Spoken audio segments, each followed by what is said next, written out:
Hello everybody and welcome to today's video on windmills. Windmills are an amazing exercise to practice scapular stability in an overhead position.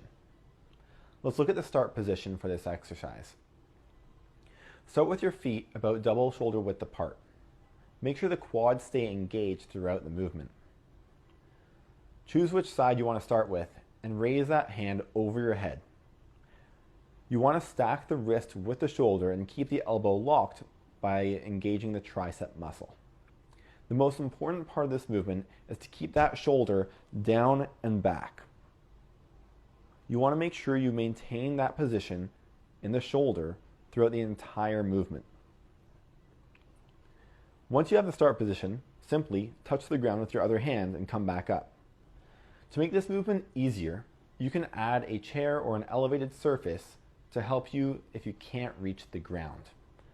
This is also a great way to just practice the movement before you go the full range of motion. This will allow you to work on the scapular stability in a smaller range of motion and gradually get to the floor with the full range of motion. Now I know what you're thinking. Why is this movement called a windmill? Well, if you want it to look like a windmill, all you have to do is grab a stick. It can be any stick, a stick from outside, it can be a broomstick, or what I'm using here, which is part of my vacuum cleaner. As you go throughout the movement, you're going to twist your arm while maintaining that shoulder's position of being down and back, your scapular position there. If you want to make this movement even more challenging, you can try adding a yoga block, or you can use any household item like a shoe and balancing it on your fist. This will help make sure that your arm is perfectly straight throughout the entire movement. Once you've mastered this, you're able to go to the next step by adding weights.